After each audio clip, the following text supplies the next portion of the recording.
queridos estudantes do 7º ano, sejam muito bem-vindos a mais uma aula. Eu sou a professora Shirley Botelho, do componente de História. Vem comigo conhecer o tema da nossa aula. A aula de número 21 tem como objeto de conhecimento as descobertas científicas e a expansão marítima, e o detalhamento, o mercantilismo europeu e sua influência na Amazônia. Vamos então à nossa aula.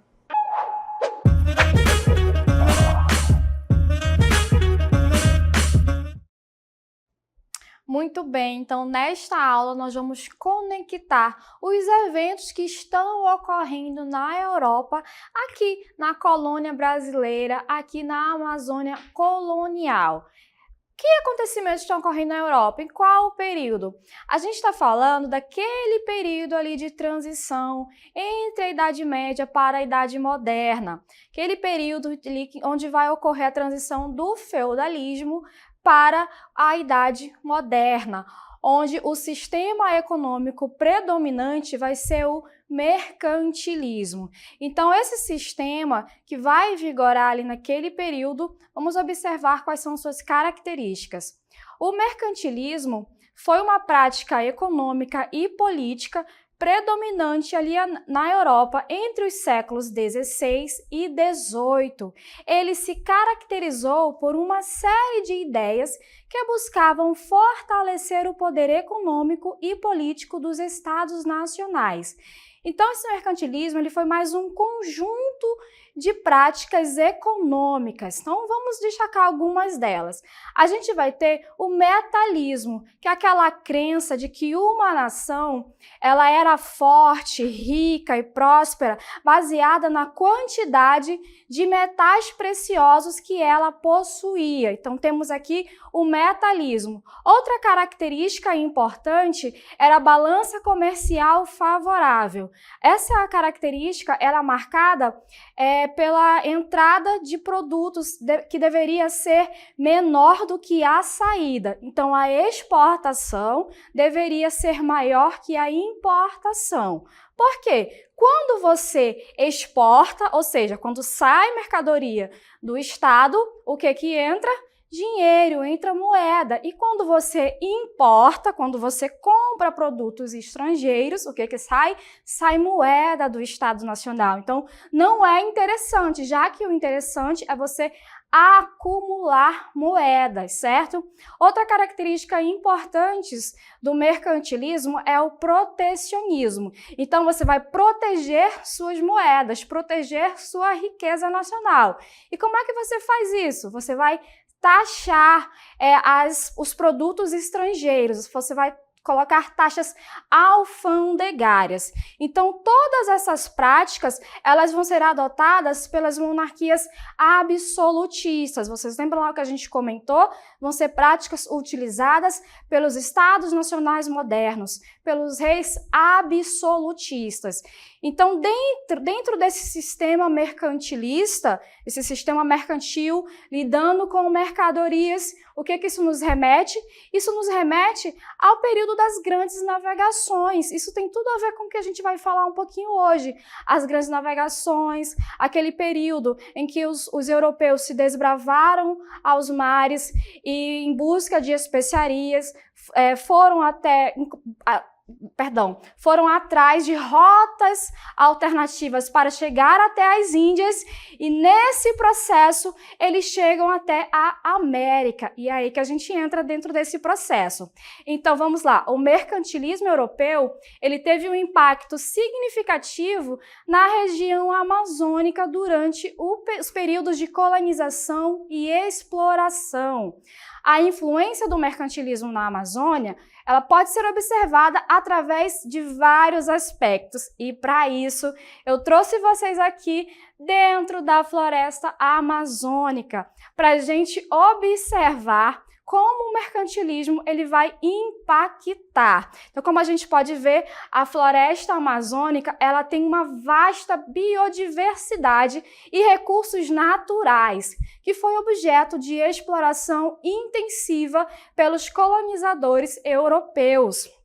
Então, muitos desses recursos, como madeiras, especiarias, plantas medicinais e minerais eram enviados de volta à Europa para contribuir para a acumulação de riqueza. Vocês lembram que um dos objetivos, uma das características do mercantilismo é esse acúmulo de riqueza, esse acúmulo de metais que vão ser obtidos pela venda desses recursos naturais. Então, a ocupação europeia na região seguiu os interesses da expansão do mercantilismo europeu, que vai ser notadamente por meio dos núcleos de extração vegetal vinculados à economia primário exportadora, relacionado à agricultura ou extração de recursos naturais. Então, a princípio, os portugueses eles vão procurar esses metais preciosos, não vão encontrar. Então, eles vão procurar outros produtos rentáveis. E esses produtos eles vão ser extraídos através da mão de obra indígena, mas isso nós vamos ver no decorrer da nossa aula. Vamos observar agora quais são as características do mercantilismo europeu na região amazônica. Então vamos ver aqui, uma dessas características é quanto à exploração desses recursos naturais. O mercantilismo promovia a exploração intensiva de recursos naturais com esse objetivo de enriquecer as potências colonizadoras. Então, observem que, de acordo com o mercantilismo, o objetivo principal é levar lucro para a coroa portuguesa, para a potência europeia. Então, esse vai ser o objetivo, sempre levar lucratividade para a metrópole. No caso aqui do Brasil, a coroa Portugal, certo? Então, outra característica que a gente observa durante o período colonial vai ser enquanto ao monopólio comercial.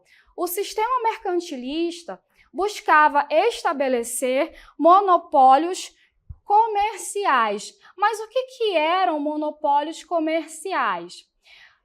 O monopólio significa que apenas uma entidade, geralmente uma empresa ou uma organização autorizada pelo governo, tinha permissão para negociar os produtos naquela região. Esses são os monopólios, certo? E isso influenciou a criação de companhias comerciais, como a Companhia de Comércio Geral do Grão-Pará, que foi criada no ano de 1755. Isso significa que os colonos daquele período só poderiam comprar produtos dessa companhia e vender os seus produtos extraídos para essa companhia também. Então, essa companhia exercia o monopólio nessa região, certo? Então, ela vai controlar o comércio. E essa prática, ela era uma estratégia chave do sistema mercantilista.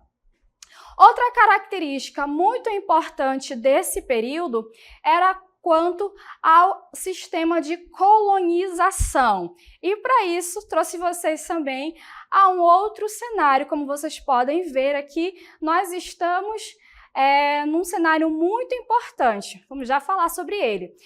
Que é a ideia mercantilista de colonizar e povoar terras visava consolidar o domínio sobre vastas extensões territoriais. Afinal de contas, um dos princípios da colonização era o povoamento. Afinal de contas, como é que você vai garantir a posse do território? Estando nele, né? Então, para evitar invasões estrangeiras, a coroa portuguesa precisava se manter naquele local. Então, na Amazônia, isso se traduziu em esforços para estabelecer núcleos urbanos, fortalezas e feitorias, para consolidar o controle colonial.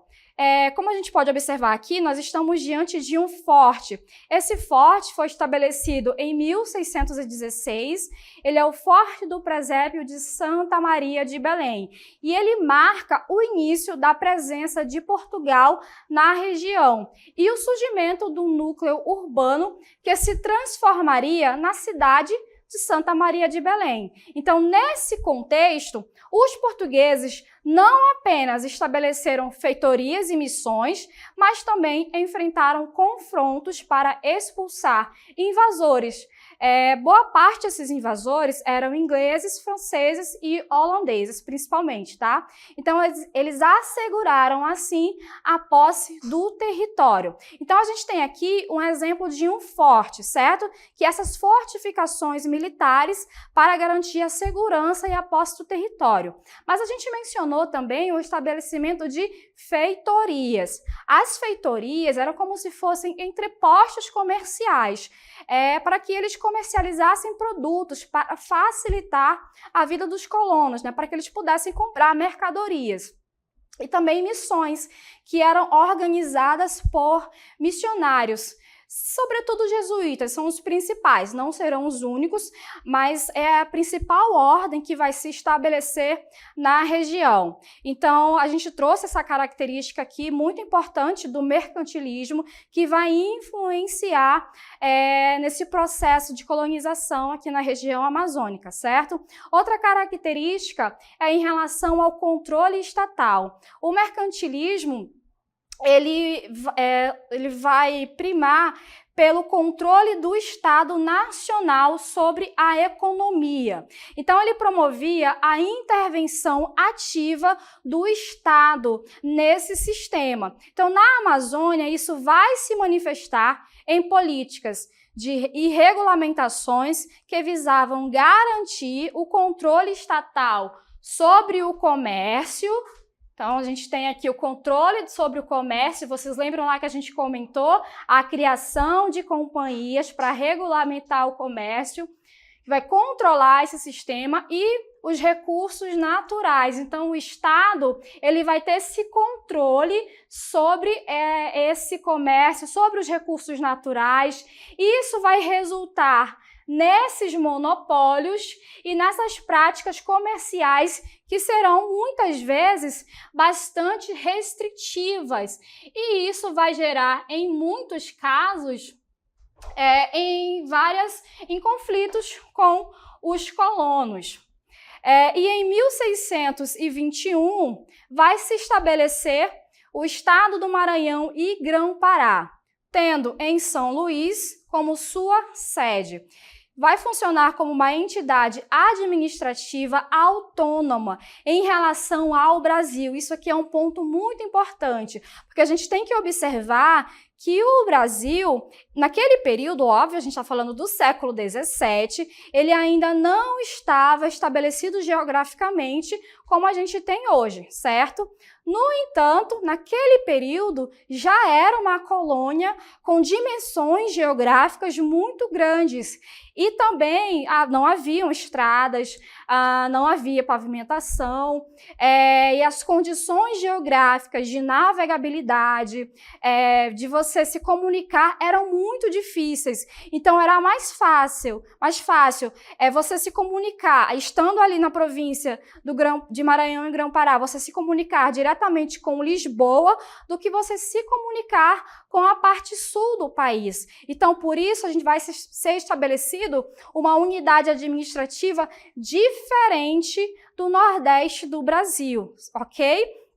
Então, essa unidade administrativa, ela vai ser subordinada diretamente a Lisboa, e ela enfrentava desafios significativos de comunicação e transporte marítimo, com sua sede do Governo Geral do Brasil. Então, nesse cenário, nos primeiros estágios da colonização do Maranhão e Grão-Pará, a partir da segunda década do século XVII, foi experimentado o sistema de plantation, de maneira semelhante ao implementado em outras capitanias do Brasil. Então, você deve estar perguntando, professora, o que é isso? O que é esse sistema de plantation? Plantation é um sistema de produção agrícola que foi muito utilizado pelas potências europeias em suas respectivas colônias.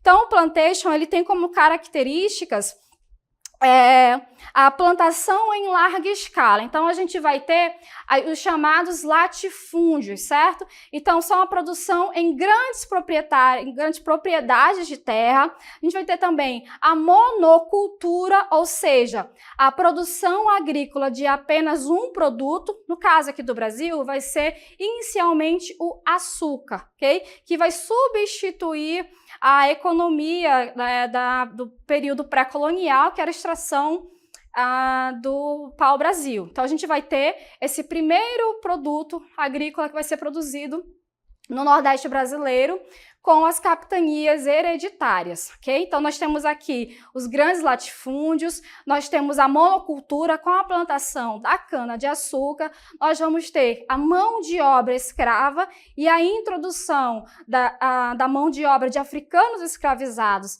a partir do século XVI, e esse é o sistema de plantation que na capitania do Maranhão e Grão-Pará, esse sistema ele não vai funcionar. Vamos observar por quê. Essa iniciativa ela não vai prosperar nessa região por falta de recursos. Os colonos dessa província eles não vão ter recursos suficientes por conta da falta de mão de obra. Também havia um interesse maior com a economia açucareira, que ficava ali com as capitanias hereditárias. Lembrando que as capitanias hereditárias eram aquelas que foram desenvolvidas ali na costa brasileira. As capitanias, aquelas 15 faixas de terras que foram divididas em 14 capitanias hereditárias, doadas aos capitães donatários. Essa iniciativa era uma tentativa da coroa portuguesa em efetivar o povoamento, a colonização, lá naquelas 30 primeiras décadas do século XVI, certo? Então, a demanda por uma atividade econômica lucrativa para conquistar o Vale Amazônico era, portanto, crucial. Então, foi dentro da própria floresta que os colonos descobriram as drogas do sertão, as quais demandavam um investimento de capital mais acessível e apresentavam preços favoráveis ao mercado nacional. Por que era um preço mais acessível? Porque elas estavam disponíveis ali na floresta amazônica. Eles não precisavam de capitanear recursos para investimentos, já que estavam na própria natureza. E esse termo, drogas do sertão, refere-se historicamente a produtos naturais extraídos da região do sertão ou áreas interioranas. Então, esse termo aqui, sertão, refere-se aqui ao interior, certo? Muitas vezes associados a plantas. Na verdade, aqui, ó, drogas. A gente está se referindo a plantas, a produtos medicinais, a produtos culinários, e o termo sertão ao interior. Então, aqui, plantas, ervas ou outros recursos encontrados na natureza. Então, nesse contexto histórico, durante a colonização e exploração das regiões brasileiras, a expressão frequentemente se referia a substâncias valiosas encontradas na floresta amazônica e em outras áreas do interior do país, que eram coletadas para fins comerciais. Essas drogas do sertão, elas incluíam produtos como plantas medicinais, especiarias, madeiras nobres, tinturas, óleos essenciais, entre outros recursos naturais. Muitas vezes, esses produtos tinham demanda no mercado internacional, o que incentivava a exploração e a extração dos recursos como parte das atividades econômicas durante diferentes períodos históricos.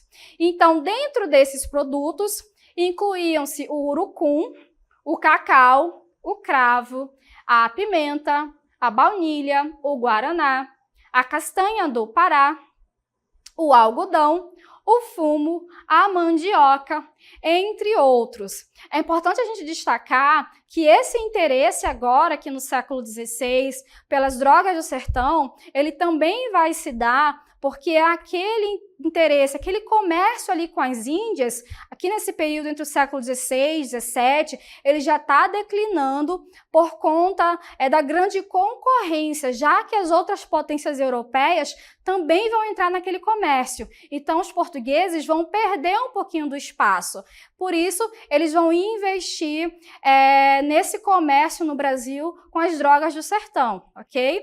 Então, nesse cenário da extração das drogas do sertão, a economia da Amazônia colonial, ela foi estabelecida. E a mão de obra empregada no Vale Amazônico, era predominantemente indígena. E aqui a gente vai ter um problema por conta da arregimentação da mão de obra indígena. A competição pelo acesso e controle desses povos nativos deixou uma marca significativa na história política da região amazônica, uma vez que conflitos recorrentes entre colonizadores e missionários surgiram inevitavelmente devido à disputa pela utilização da mão de obra indígena. Nós vamos ver agora algumas formas de recrutamento da mão de obra indígena. Temos aqui os descimentos. Descimentos referiam-se a expedições inicialmente não militares, que eram empreendidas desde os primeiros períodos da colonização do Brasil por missionários. O propósito dessas iniciativas era persuadir os nativos a descerem de suas aldeias de origem para os aldeamentos, sob a orientação dos missionários. Então, os missionários iam nas aldeias e buscavam convencer os indígenas a abandonarem suas formas e se estabelecerem nos aldeamentos, onde eles seriam catequizados e convertidos ao cristianismo. Então, essas descidas, elas tiveram consequências ali sociais, culturais para os povos indígenas e eles acabavam indo para trabalhos forçados. Outra forma de recrutamento eram os resgates e trocas. Algumas vezes, os colonizadores e exploradores praticavam a compra de indígenas por meio de trocas ou resgates com outras tribos. Então, a compra aqui, que a gente coloca até em aspas, não é aquela compra comercial que você está acostumado, certo? Onde a gente dá o dinheiro em troca de algum produto. Era outro tipo de compra. Vamos voltar ao texto para a gente ver. Esse método, frequentemente, envolvia o uso de mercadorias, como ferramentas, tecidos, ou utensílios para obter a mão de obra desejada. Então, o que acontecia? Os colonos iam até as aldeias e ofereciam uma troca por aqueles indígenas que estavam ali como prisioneiros, que eram indígenas de tribos rivais, prisioneiros, perderam a disputa, e os colonos trocavam esses prisioneiros. E em troca, já que eles foram libertos, eles deveriam trabalhar para os colonos. Então, eles eram oriundos do resgate e trabalhariam em troca desse resgate, certo? Era uma das formas de arregimentação da mão de obra indígena. Outra forma eram as chamadas guerras justas. Elas eram legais, consideradas legais, e essas incursões poderiam ser realizadas contra povos indígenas que atacassem os portugueses ou impedissem a propagação do evangelho cristão. Os indígenas capturados eram levados ao mercado de escravos, onde eram comercializados para colonos ou para a coroa portuguesa, e até mesmo para os próprios missionários. Mas era muito comum que algumas comunidades indígenas fossem atacadas e com a justificativa de que elas ofereciam algum risco ou de que elas teriam atacado alguns colonos ou tivessem ferido algum ordenamento religioso. Então, eles utilizavam essa justificativa para atacar algumas aldeias. Então, eles diziam que era justo, que era legal, certo? Outra forma de arregimentação da mão de obra tinham ali os índios de repartição, também conhecidos como índios livres, em contraste com os escravizados. Eram todos aqueles que consentiam em se mudar sem oferecer resistência armada. Eles se deslocavam em suas aldeias de origem para os aldeamentos. Esses indígenas, eles poderiam prestar serviço tanto para os colonos, quanto para os missionários e também para a coroa portuguesa. Então, a gente observa que existem vários dispositivos para a mão de obra desses indígenas, certo? Então, se a gente tem tantas leis, tantos regulamentos, é porque existe um ponto de conflito. Então, a gente vai entender agora essa disputa entre os colonos e os missionários. Então, nós temos aqui os jesuítas, que defendiam uma abordagem mais protetora em relação aos nativos, buscando integrá-los em comunidades organizadas pelos missionários. Então, quem eram os jesuítas? Eles eram membros da Companhia de Jesus, que era uma ordem religiosa, foi fundada por Inácio de Loyola lá em 1534, com o propósito de difundir o evangelho pelo mundo, certo? Então, eles vieram em missões com o objetivo de convencer os nativos, preservar e difundir o catolicismo na colônia. Então, no entanto, eles vão entrar em conflito com os colonos. Quem eram os colonos? Os colonos eram aqueles portugueses que vieram com esse objetivo de ocupar a colônia, de fazer esse povoamento, de levantar recursos para a coroa portuguesa. Então, os colonos frequentemente viam os indígenas como uma fonte de mão de obra barata e buscavam sua utilização direta nas atividades econômicas, muitas vezes submetendo-os a condições de trabalho precárias. Então, esse conflito constante entre o ponto de vista dos missionários jesuítas e dos colonos sobre a mão de obra, sobre o emprego da mão de obra indígena, vai levar a diversos conflitos. E um deles vai ficar conhecido como a Revolta de Beckman, que aconteceu entre 1684 e 1685. A Revolta de Beckman teve origem devido ao descontentamento da população de São Luís, no Maranhão, em relação ao monopólio imposto pela Companhia de Comércio do Maranhão. Então, a gente tem dois motivos aqui. O monopólio, que nós já falamos, que é aquele exclusivo comercial da Companhia de Comércio do Maranhão, e também em relação à oposição dos jesuítas à prática de escravização dos indígenas. Então, o que acontecia?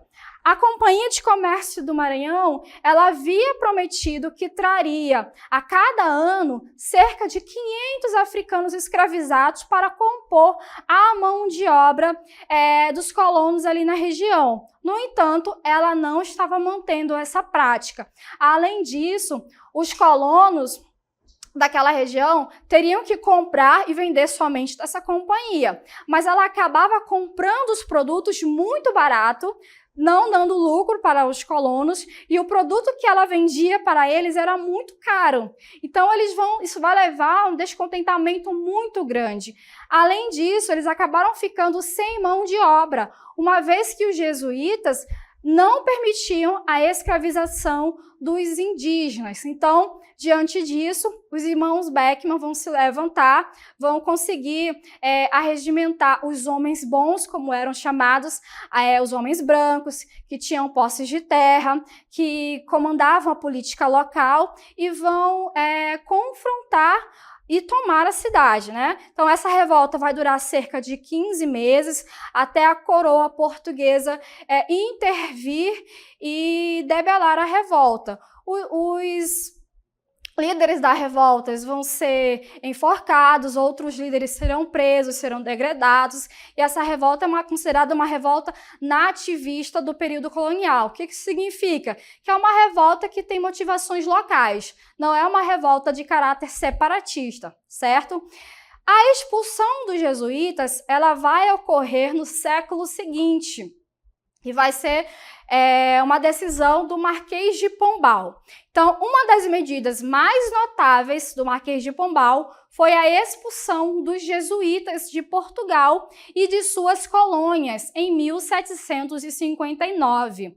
Pombal responsabilizava a Companhia de Jesus por influências conservadoras e considerava que sua presença era prejudicial aos interesses do Estado. Então, Pombal era um grande estadista, era o que a gente chama de um déspota esclarecido. Então, para Pombal, era inadmissível que uma companhia privada, de certa forma, tivesse tanto poder e riqueza e o Estado não, e essa empresa não estava associada ao Estado. E ele, também imbuído dessa mentalidade mercantilista, acabou expulsando a Companhia de Jesus de Portugal e de todas as suas colônias. Então, a gente tem, assim, a influência do mercantilismo aqui na Amazônia. Finalizamos, então, esse momento de aula.